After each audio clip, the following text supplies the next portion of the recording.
اچھا اب یہ بتا دینا راجہ صاحب، کیا لگ رہا ہے آپ کو سپریم کورٹ کا فیصلہ جو ہے کل آئے گا پرسوں آئے گا ہمیں نہیں پتہ، لیکن کوئی یہ جو مخصوص نشستیں ہیں ریزرو سیٹس یہ آپ کی پارٹی کو ملتی ہوئی نظر آ رہی ہیں؟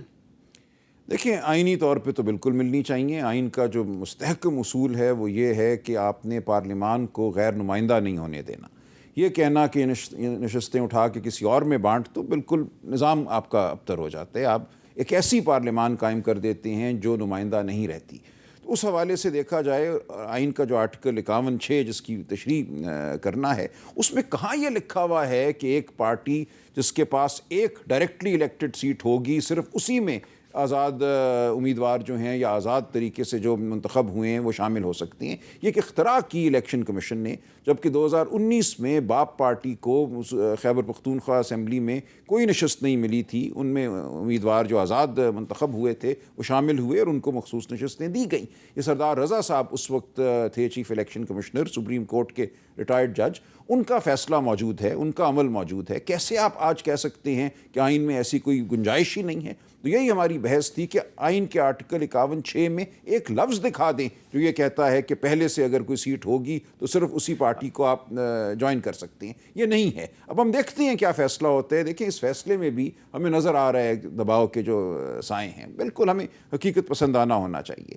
فیصلے ہمارے ہاں جس ماحول میں ہو رہے ہیں وہ ایک افسوسناک ماحول ہے۔ اچھا، اور یہ کہنا کہ اگر فیصلہ یوں ہو گیا تو ہم آئینی ترمیم کر کے یہ کر دیں گے، یہ تمام گفتگو جو ہے کی جا رہی ہے تاکہ فیصلے پر اثر انداز ہوا جا سکے۔ رانا صاحب، یہ آپ کو لگ رہا ہے کہ ایک قانونی پہلو ہے، آئینی پہلو ہے، لیکن جن جماعتوں کو مخصوص سیٹیں مل گئی ہیں، ریزرو سیٹیں مل گئی ہیں، نان مسلمز کی بھی اور خواتین کی بھی کوٹے سے زیادہ مل گئی ہیں، وہ اخلاقی طور پہ جائز ہے؟ وہ نہیں، دیکھیں بات یہ ہے کہ کوٹے سے زیادہ ملیں یا کم ملیں، جو قانون اور آئینی پوزیشن ہے نا اس وقت، اس حساب سے تو یہ سیٹیں پی ٹی سنی اتحاد کونسل کو نہیں مل سکتی قطعاً۔ باقی اگر آپ وہ نظریہ ضرورت کے حساب سے کہ نہیں جی نہیں، تو جو انہوں نے جو بی اے پی کا مثال دیا ہے کہ کے پی کے میں تو بی اے پی کے پاس کچھ بھی نہیں تھا، آئین میں ایسا کچھ نہیں ہے، اور الیکشن ایکٹ میں بھی ایسا کچھ نہیں ہے۔ جو ممبرز، جو پولیٹیکل پارٹیز جن کی پارلیمنٹ میں جو ان کا نمبر ہوگا، یہ سیٹیں انہی میں تقسیم ہونی ہیں۔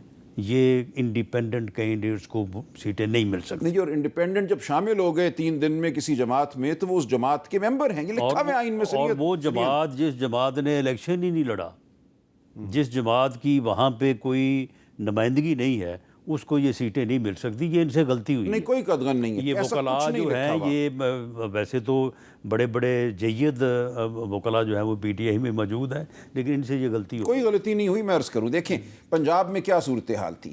پنجاب میں یہ تھی کہ کیا ہمارے جو امیدوار تھے جن کو کامیاب قرار دیا گیا، بہت سو کو تو نہیں دیا گیا، ہمارے پاس چوائس کیا تھی؟ P M L N, P P P, J U I, Muslim League جو یہ اعجاز الحق صاحب والی ہے، اور پی ایم ایل کیو۔ آپ گن کے دیکھ لیجئے ان میں سے کس جماعت میں جا سکتے تھے۔ فیصلہ جو ہے وہ کوئی غلطی نہیں ہوئی، سپریم کورٹ کرے گی تو فیصلہ سامنے آ جائے گا۔ آپ دونوں کا بہت بہت شکریہ۔